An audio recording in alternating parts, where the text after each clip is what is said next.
going on, everybody? It's your buddy, it's your pal Spaz Phoenix, the YWC Reality Check, here with the debut of something different I'm going to try on this channel. Something I've been meaning to do for a while. Something I did once or twice last year, depending on who I could get in the conversation with me. You guys know I don't review the main roster right now. I don't review Raw, I don't review SmackDown. It's not worth my time most of the time, but I do still preview the pay-per-views. I do the tackles with Kristen and Guapo and whoever else wants to join me for that. I'm going to start this series. For those of you that watched my NXT review, I said there was going to be a hangover video from SummerSlam, and I thought that was going to be the title for this new series, but then I thought, the more I thought about it, the more childish it sounded and all that sort of thing. So this series, or whenever I do videos like this, the series is going to be called Aftermath. Yes, I'm blatantly ripping it off from the show they do up here in Canada on Sportsnet 360. But basically what it's going to be, it's not going to be a pay-per-view review of sorts. It's where we go from the pay-per-view. Like, I previewed SummerSlam and Takeover with Guapo. We had the pay-per-view pick 'em where I won one, and more importantly, Cheney won his third pay-per-view pick 'em since I started doing that game, and that was a lot of fun. But this is basically, we have the pay-per-view, and they do whatever they do at the pay-per-view, but where do they go from there? Give you a couple quick thoughts like that. So it's not per se a review of the show. Anybody that's going to review the show has already reviewed it. It's been done and gone for like a week now. But I just want to say, like, what happened at the pay-per-view and where it seems to be going in the future. Now, ultimately, because it's a big four, you've got an attached NXT TakeOver as well. So we're talking about matches from both brands plus matches from TakeOver. So this is going to be quite long-winded, and it's going to be quite a ramble. Hope you guys come along with me for the ride. So let's talk about TakeOver first, seeing as it happened first. Gargano versus Almas. Now, I shit a lot on Andrade Cien Almas because as a character I don't give a shit. As a character, I really don't give a single fuck what they do with this guy. They threw in that girl Zelina Vega. Doesn't make me care. Really happy to see the return of Johnny Gargano. He could be, as I've said before, he could be the NXT equivalent of a Daniel Bryan if they book him properly. He lost this match, which I don't agree with at all. But it's going to help build that underdog status, and it's all good, and where he goes from here. I think he could take on Hideo. I think he could take on Eric Young. I think he could take on a couple of other people. I don't want to see him anywhere near the title picture yet. I want to see him do a scrape and a claw and a scrape and a claw towards that title when the time is right. I mean, clearly he's going to have to go through a rivalry with Ciampa when Ciampa gets back before he can even think about being in a title picture. But I will say, contrary to what I've been saying on most of my NXT reviews, and contrary to what I said in the prediction for this match, Andrade Cien Almas in this match did a hell of a lot better than I thought. So I'm at a point now where I got to give him a second chance, at least in the ring. As a character, I still don't care. That's not even a thing. He wasn't on NXT this week. Neither was Gargano. Neither was anybody that was on TakeOver, because it's that pre-show that they do before TakeOver, where it's basically everybody that's not part of TakeOver. So we can't really see where they've gone just yet. But I think he's just going to go on and face his next heel and face his next heel and face his next heel. And Almas is going to go pick on somebody or other. He'll go try to make a statement that he should be in the title picture. Almas versus Drew McIntyre is not really something I'm looking forward to seeing whatsoever, but it's something that I'm sure is going to happen at some point. I'm sure he'll be a bump in McIntyre's road. Authors of Pain versus Sanity, one of the matches I was so happy to be right about. Authors of Pain can't be beat. Authors of Pain can't be beat. Authors of Pain can't be beat. That's what you hear all over Twitter, all over YouTube, all over the dirt sheets and the smart marks and all that kind of thing. Authors of Pain, you have to build them like Andre the Giant. They can't take a fall. They can't be knocked off their shoulder. They can't take off their bat. And the whole thing is, you got two heel teams, but one's got character and the other doesn't. I said a million times already, Authors of Pain have Blake and Murphy syndrome, where people care more about their manager than they do about them. Whereas Sanity is fun. Crazy characters are fun. Why do you think I like Nikki Cross, other than the fact that she's hot as fuck, and I'd do her if I could?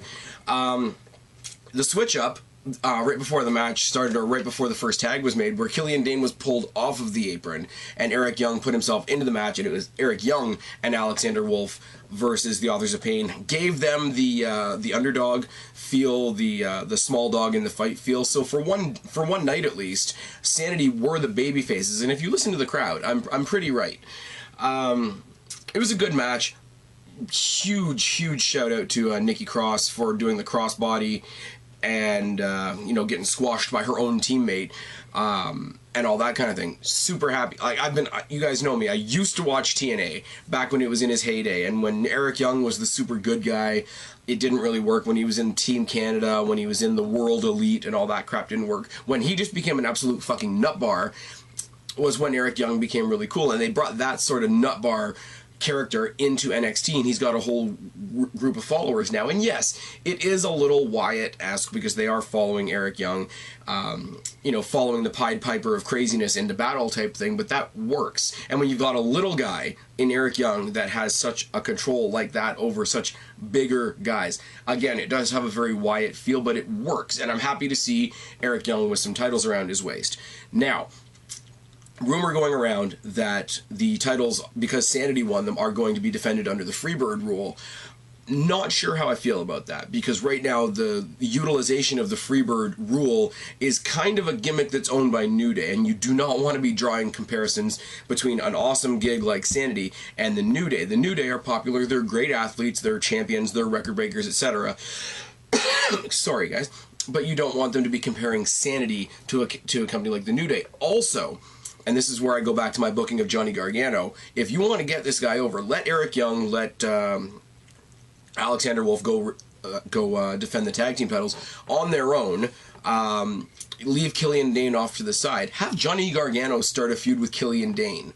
And I mean, yes, is it the whole like main roster, okay, if you want to get over as a babyface, you got to face the Big Show? But Killian Dane moves like crazy, moves like he shouldn't be able to for a guy his size. Look at the #1 contender match they did about 4 weeks ago between him and Drew McIntyre, when we knew Drew McIntyre was going to win, but Killian Dane still made a hell of a showing of himself. So really happy that these guys won the titles. They're going to go on. They're going to face Red Dragon, who I wish I gave a shit about, but I just don't, because I'm not an ROH fan. I don't know who the fuck they are, and one of them looks inbred. But that's another story for another day. You got Eric Young and Alexander Wolf go face those guys. Killian Dane put over Johnny Gargano. You got a couple good feuds going forward from there. Asuka versus Ember Moon, and here's where we get into the dirt sheet spoiler type of areas. So if you don't want to avoid the spoilers, fast forward it about 2 minutes. Asuka and Ember Moon. Going into this match, I'm glad this match got out of the way. And it's not because I wasn't looking forward to the match. It's because, as I said in my preview, it really felt like they were holding that #1 contender spot for Ember Moon, which is great, and Ember Moon is great, but it meant that every other person that tried for the title, we had no reason to believe that they were going to win at all. And now that her guaranteed spot is out of the way, she was defeated by Asuka, and she's going to go cut another, I'm sure, way too human for her character promo at some point along the line. She's going to build herself back up. The big story is the broken collarbone of Asuka. Now, originally, after the pay-per-view was over, we heard that Asuka's broken her collarbone. She's going to be out 6 to 8 weeks. That's going to suck. We're not going to have a champion on there for 6 weeks or 8 weeks or whatever the case may be. Then you go into the TV tapings that happened this week, and here's the spoiler, where Triple H and William Regal and the entire roster of NXT are out there basically for the announcement that Asuka is relinquishing her title, and she's in constant talks with Raw and SmackDown to see where she's going to go next. Now, it's interesting, because I would have loved to see her come back from injury, have one more match, maybe a rematch with Ember Moon where they put over the whole, hey, she's just come back from an injury, she might be the underdog in this case, Ember Moon might have a shot, have her beat Ember Moon one more time, and then just because she's a cocky heel, be like, here's the belt, I've got nothing else to prove here, I'm going on. But now it looks like the injury stole the title from her, and I don't know how much that helps. But she's going to go to Raw or SmackDown. The main event is going to ruin her to some degree, because she's not going to be presented the way she was in NXT. Hope she goes to SmackDown, honestly, even though I don't review either show, I'm still going to say SmackDown, other than that little hump they had a couple weeks ago where they were just shit, is still putting on a generically better show. Now, what do you do with the title from here on in? I don't know what they're going to do. Whether they, there's some yahoo out there saying, oh, they should just crown an interim champion and have that interim champion fight Asuka. So the interim champion would really just be a #1 contender champion. I don't like that so much. You've got the Mae Young Classic that kicks off sorry guys, you got the Mae Young Classic that kicks off tomorrow night. So what do? You have all the talent on the NXT roster. You use the ones you're not using very often, like the Blanchards and the DeVilles and the Aaliyahs and the Liv Morgans and the Ruby Riots and the Nikki Crosses and the Ember Moons. You throw them in one tournament, get a winner. You have the Mae Young Classic, you get a winner. You have a winner of the NXT tournament versus the winner of the Mae Young Classic, and that establishes your new NXT Women's Champion. That's how I would do it.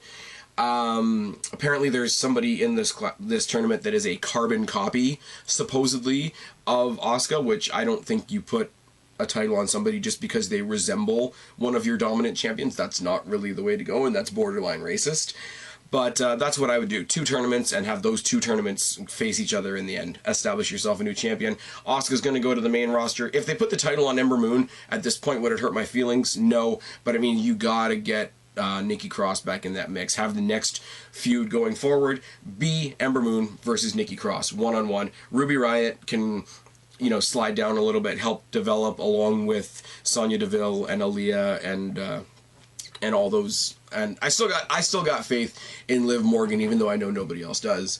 Hideo Itami and Aleister Black wasn't anything really to write home about. Hideo Itami is sort of awkwardly stumbling into this heel role that he's doing now. He's great in the ring, and it's great to believe that he would absolutely bust somebody's face up.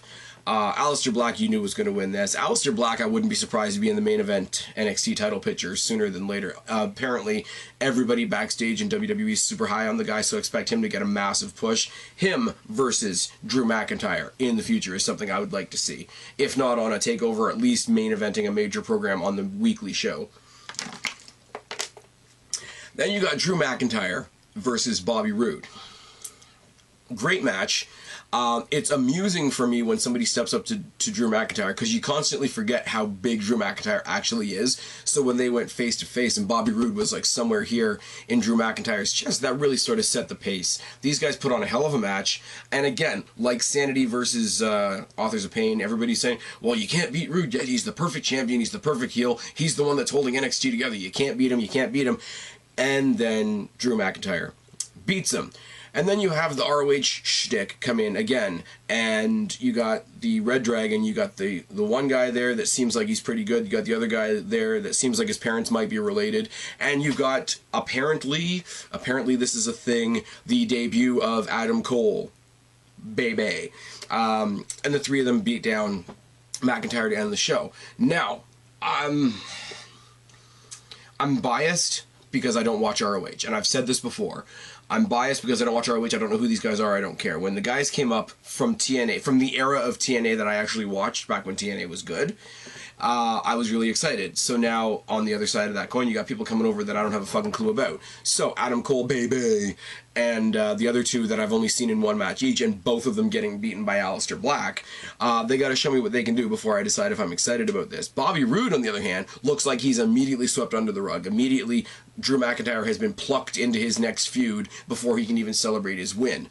What kills me about that is you see a backstage interview, and it was on WWE.com, and it was on the WWE app, and they replayed it on the Takeover Leftovers show this week.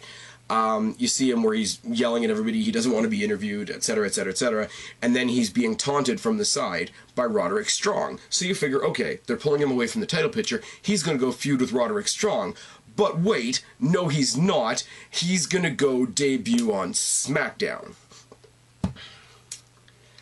I don't know about that, because why would you tease a feud and then pull a guy completely out of that thing? Unless they're bringing up Roderick Strong as well, which, I'm sorry, I don't know if people care enough about Roderick Strong for him to make a footprint on the main roster. Also, it seems as if they're debuting Bobby Roode on the main roster as a face, because they had him come in, interrupt Aiden English, and have a good match.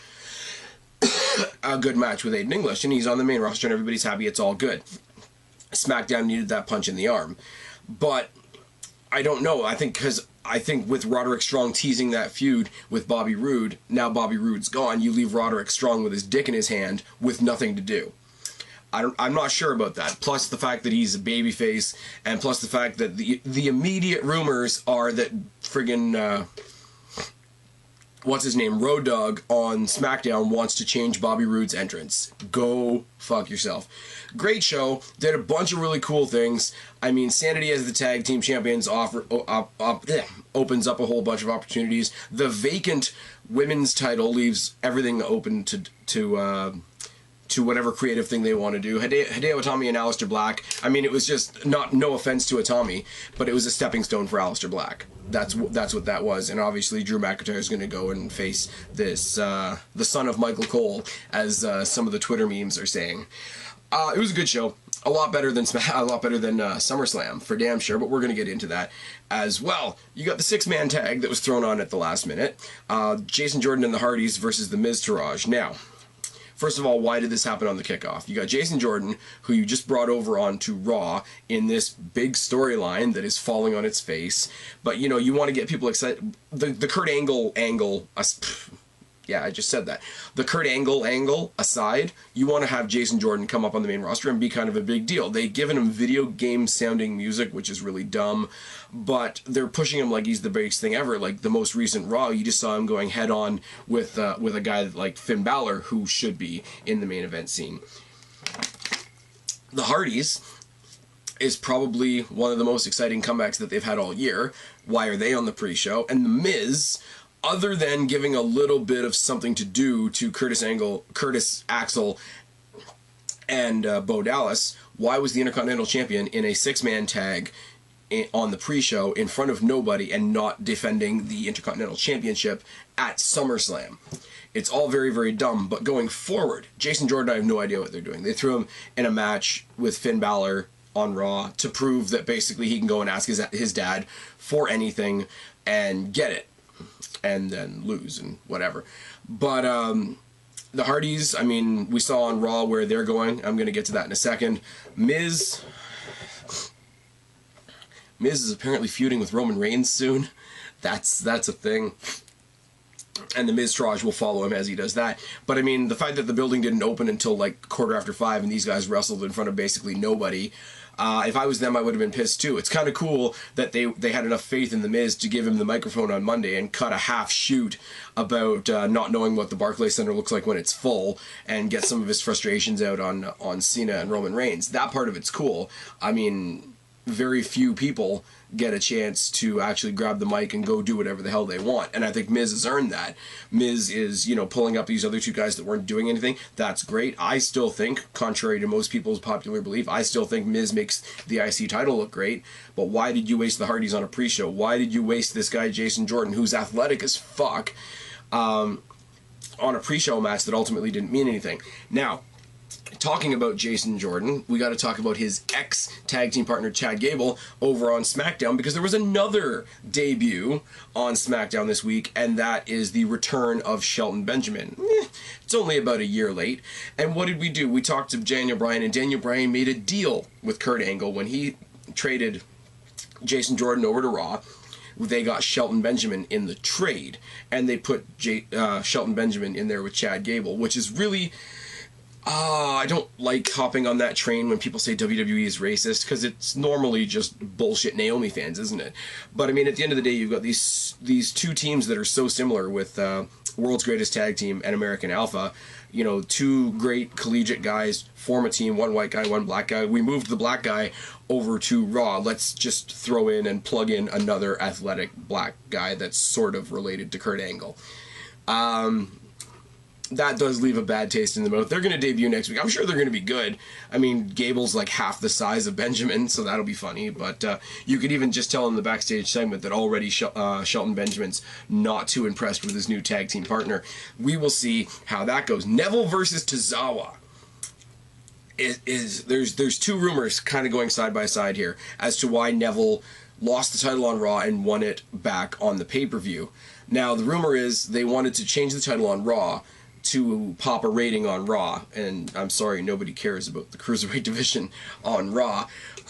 They also wanted to have a fuck ton of title changes at SummerSlam, but they still wanted Neville to be the champion and continue on, glorious and victorious after the fact. So the only way to do that was for him to drop the title and get it back really quick. They had their moment on Raw, they had their moment at the pay-per-view, they have a pay-per-view where they can say, look at all these titles that changed, except for the last two. But I mean, I was hoping Tozawa was going to get a bit of a push. I mean, it's kind of fun that they've lumped him into this Titus Worldwide thing. I mean, Titus is amusing enough, and the Titus Worldwide thing started with Apollo Crews. WWE ain't doing fuck all with Apollo Crews. They could at least do something with Tozawa under that Titus banner, because somebody the size of Titus O'Neil being a manager for somebody in the Cruiserweight division is funny enough on its own. But no rest for the wicked. There was another rematch on 205 Live that Neville easily won, and was then confronted by the newest member of the 205 roster, Enzo fucking Amore. And I laughed a lot. Now, do I think Enzo Amore being in 205 Live is a good thing? Yes, but not because he's a good wrestler. He's great on the mic, and not a lot of people in 205 Live are great on the mic, which means they're not grabbing a lot of attention. B, the Cruiserweight division, the Cruiserweight Classic and 205 Live, the people that do like them are watching it because these guys are athletic as fuck and can do things that other guys in the ring can't do. So there's that pure athleticism point of view that made us all enjoy the CWC.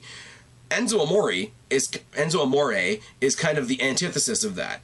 So him just being there is going to piss off the fans. But at least if the fans are pissed off, they've got an opinion. Whereas right now, most fans don't give a shit about 205 Live. They don't give a shit about the Cruiserweight portions of Monday Night Raw. And I mean, I won't lie to you. I will throw on 205 Live when there's nothing else on. Or if I know that there's going to be a title match, or if I know that there's specifically people I like are going to have a match on that show, I'll watch it. If I miss it, I don't feel like I'm missing anything. But, I mean, just to watch the crowd either completely get behind Enzo and piss everybody else off, or completely destroy Enzo and possibly turn Enzo into a 205 Live heel, forgetting the athletic portion of it and just looking at the character portion of it, it could be interesting. I'm not saying that we're going to get 5-star classics out of Enzo Amore just because they've put him in 205 Live and taken him away from Cass. I'm not even saying that he's going to go in there and have good matches, but it's going to be amusing. It's going to be a fun ride. Usos New Day. Again, you've got the whole, we want to change a whole fuckload of titles. Usos and New Day are gonna keep wrestling because they are the combination that works right now. I mean, you had DIY versus the Revival for how long in NXT?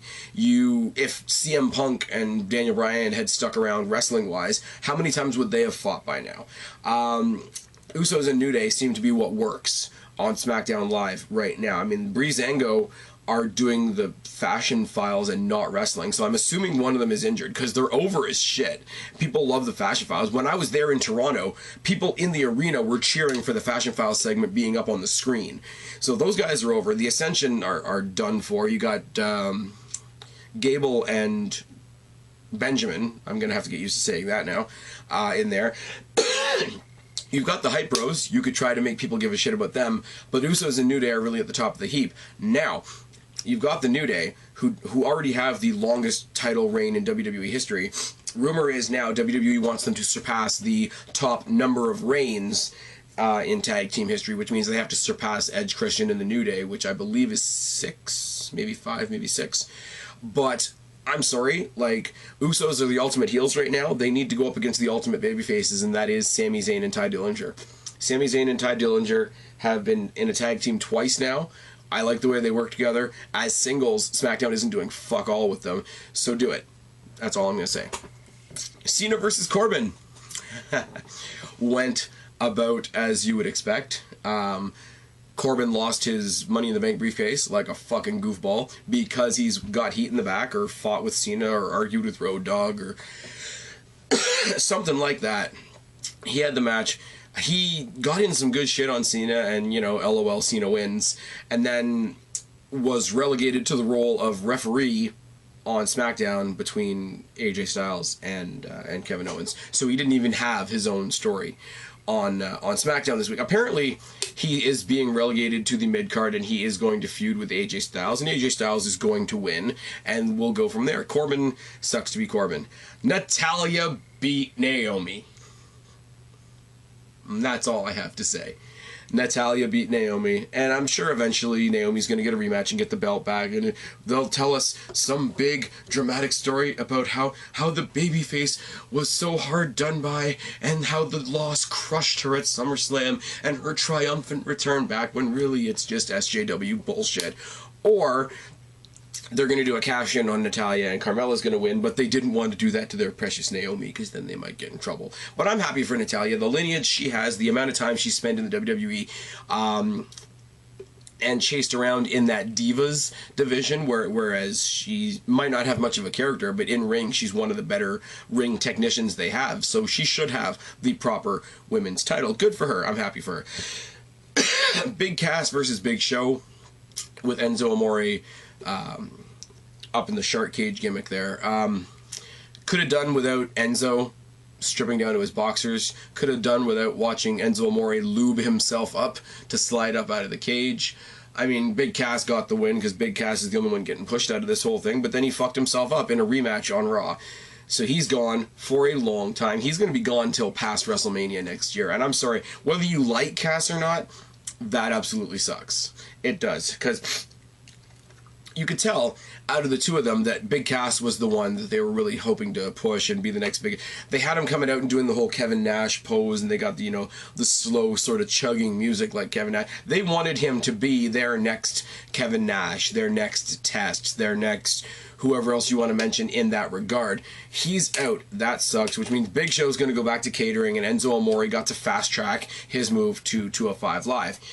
Problem, like, the only thing is I don't want to say that Cass getting injured is a good thing, but I mean, eventually the move was going to be to take Enzo and put him on 205 Live whenever this feud was over. I think by this cutting that rivalry short, it fast-tracked that move, and that is a silver lining that I don't think we can overlook. Like I say, nobody's going to miss the Big Show on TV. Unfortunately, nobody's really going to miss Cass being on TV. Hope the guy, recovers, recoups, stays off TV for a while. When he comes back, maybe he'll get a pop, maybe he'll get a push in a different direction. Hopefully.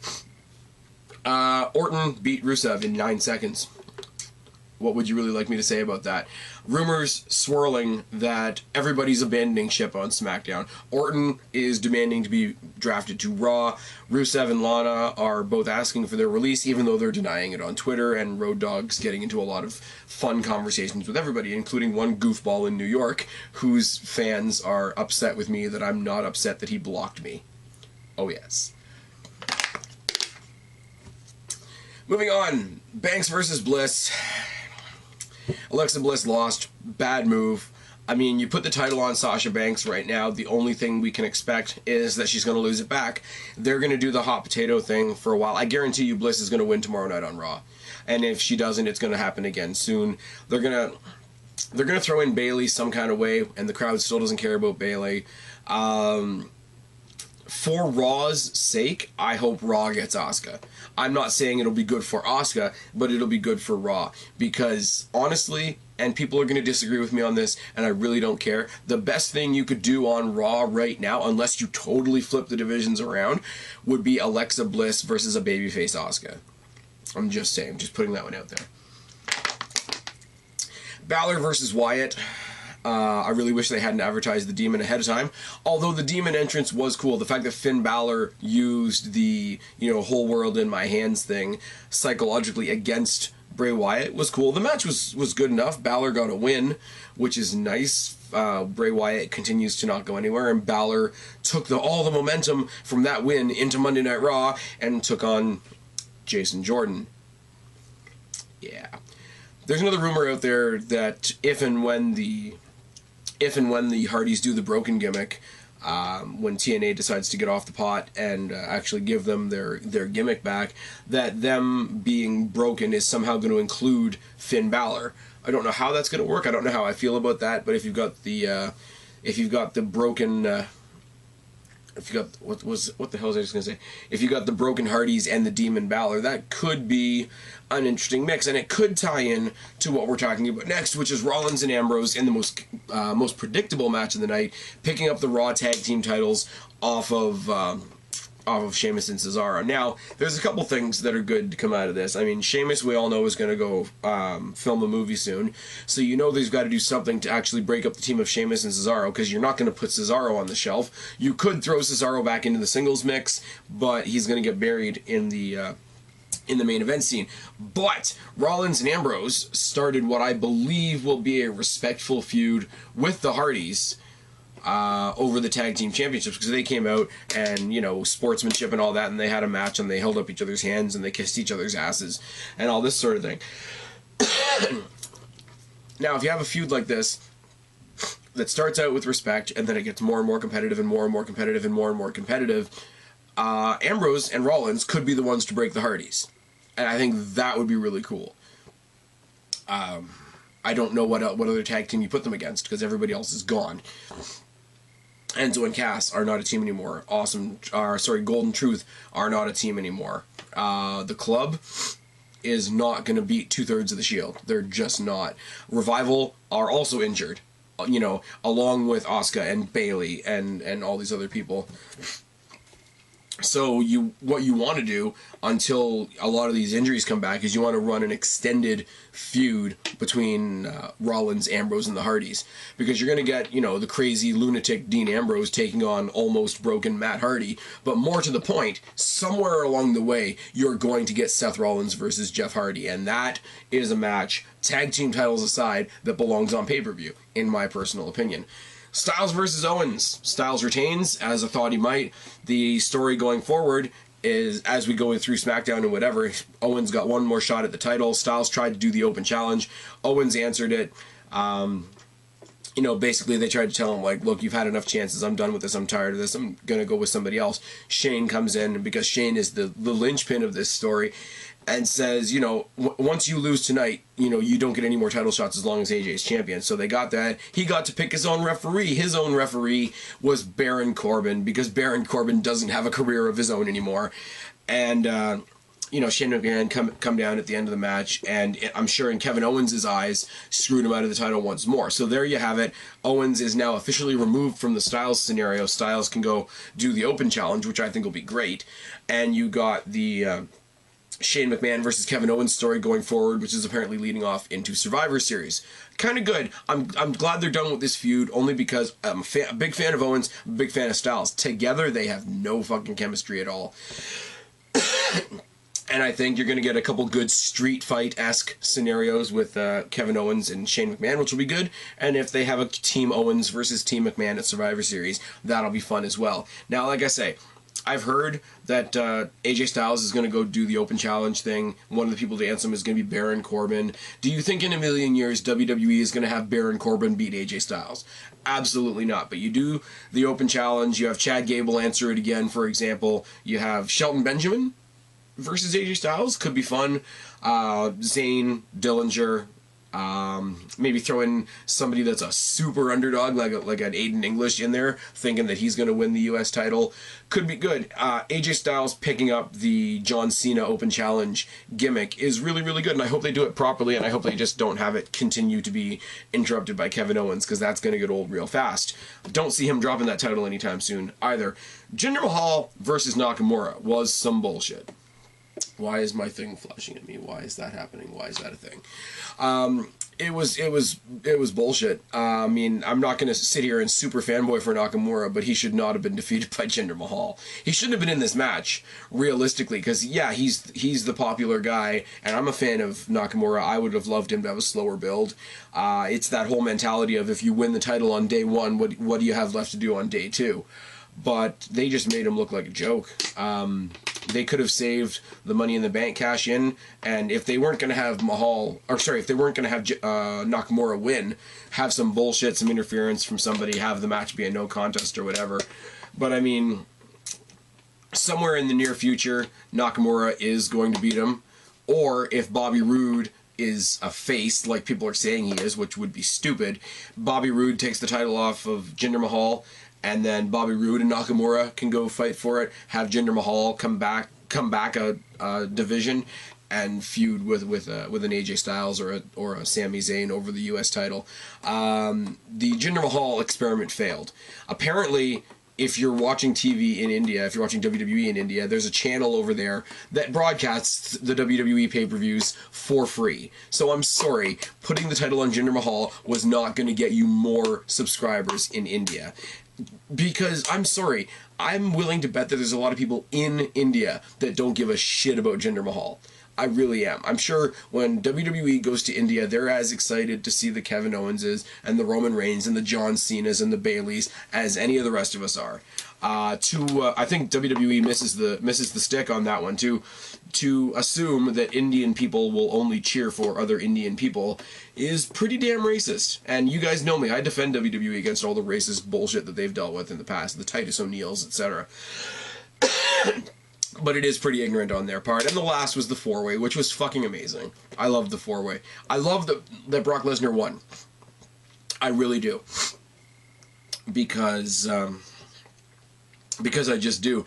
Lesnar and Heyman playing off the smarks, all the smarks that are like, oh, this is definitely how they're going to write Brock Lesnar off because we know he's going to go back to UFC and da-da-da-da-da-da.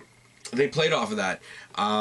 People that are just simply following the story of like, oh my god, Brock Lesnar's putting his career on the line. People that follow behind the scenes are like, yep, that's how they're going to write him off. He's going to UFC. This is his cheap way out, da-da-da-da.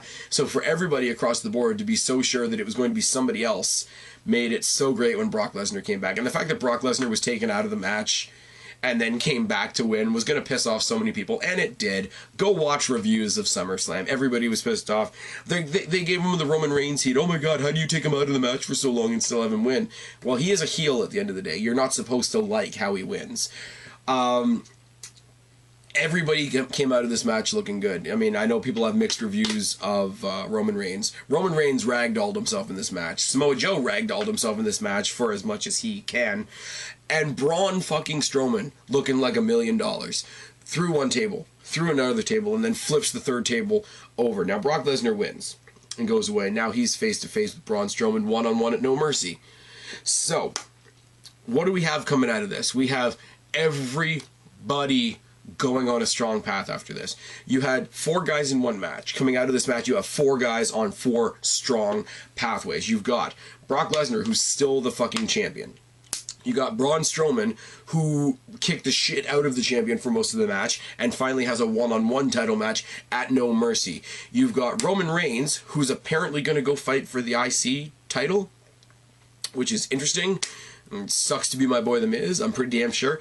And you've got Samoa Joe, who's apparently going to go start a feud with John Cena as John Cena gets ready for his inevitable feud with Roman Reigns later on down the line. Everybody comes out of that match looking good. Even if you don't care about Samoa Joe versus John Cena, facing John Cena is big for Samoa Joe. Even if you don't like Roman Reigns, him going after the IC title and most likely winning it keeps him out of the main event picture, keeps him out of the world title picture. At least that'll keep people somewhat happy. Braun Strowman is the iron you got to strike while it's hot, because I mean there's a long-standing bout of support for Samoa Joe, but right this minute, Braun Strowman, after all the beatings that he's given to Roman Reigns, Braun Strowman is the hot hand to play in the card game right now. He's not going to win at No Mercy, I'll tell you that right now, but the fact that they're playing up, of all 3 of them, the most inexperienced guy in the match as being the most dangerous opponent for Brock Lesnar shows the incredible amount of confidence WWE has in him and makes him look like $1 million. Alright, so that was the first episode of Aftermath. I'm hoping that typically I'm going to have somebody on here doing these with me, so it's not just me going on a ramble. I'm hoping to get either Kristen, Guapo, maybe get OK Fabe back in here for 1 or 2. Hoping it'll be more of a conversational thing than what this has been here. As you can tell, I've got no voice, as usual. Hope you guys have enjoyed this. Hope you guys like the concept of this. Like I say, it's not quite a pay-per-view review, but more of a, thoughts on the other side type thing. Let me know what you think. Let me know if you have any suggestions, what you think I should do in these particular videos. Anyways, before I completely run out of voice, I've been Spaz, your YWC Reality Check. Subscribe up there, talk down there, start a conversation, keep all these conversations going. Don't be a stranger. I'll talk to each and every last one of you later, but for right now, I am tagging out. Bye, guys. freak like me.